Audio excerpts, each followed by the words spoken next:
srdci Prievidze môže vzniknúť jedinečný projekt. Hasičské múzeum, ktoré spojí históriu, technológiu a vzdelávanie. Tento priestor nebude len expozíciou, ale aj interaktívnym centrom, kde si návštevníci budú môcť vyskúšať, aké je to byť hasičom. Múzeum môže byť zároveň domovom pre najväčšiu súkromnú zbierku hasičských vozidiel a predmetov na Slovensku, ktorá doposiaľ nemala dôstojné miesto na verejné vystavenie. V tejto krátkej prezentácii vám ukážeme, čo všetko budú obsahovať jednotlivé miestnosti múzea a aké zážitky čakajú na jeho budúcich návštevníkov.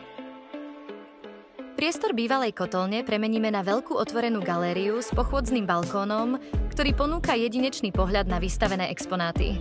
Najväčšou pýchou tejto miestnosti je 130-ročná konská striekačka, najstarší kus v zbierke, ktorý bol v akcii už desiatky rokov predtým, ako bol postavený napríklad Titanic.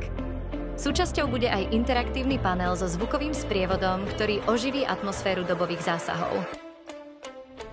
Druhú časť bývalej kotolne premeníme na špičkovú multimediálnu interaktívnu miestnosť, ktorá sa kvalitou vyrovná najlepším múzeám na svete. Hlavnou atrakciou bude hydraulický simulátor šoférovania hasičského auta, kde si návštevníci sadnú priamo do kabíny skutočného vozidla a zažijú pocit výjazdu k zásahu. Okrem toho si budú môcť vyskúšať simulátor hasenia, kde použijú reálnu hasičskú techniku na uhasenie digitálneho požiaru.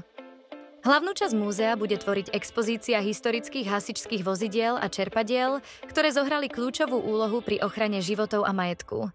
Táto sekcia ponúkne interaktívne informačné panely, ktoré návštevníkom sprostredkujú nielen technické špecifikácie vozidiel, ale aj autentické zvuky motorov, sirén či rádiovej komunikácie.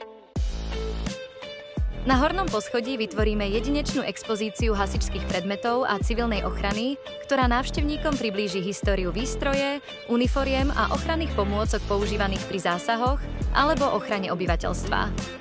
Návštevníci si budú môcť pomocou virtuálneho zrkadla digitálne vyskúšať rôzne typy hasičských uniforiem. Interaktívny panel so zvukovým sprievodom im zároveň priblíži príbehy skutočných zásahov.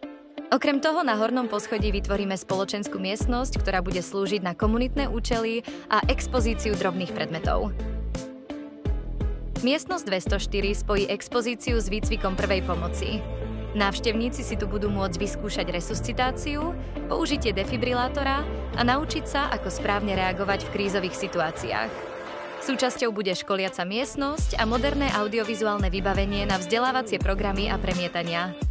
Hneď vedľa sa bude nachádzať multimediálna kinosála, kde sa návštevníci naučia správne reagovať v krízových situáciách alebo si pozrú dobové filmy o histórii hasičstva.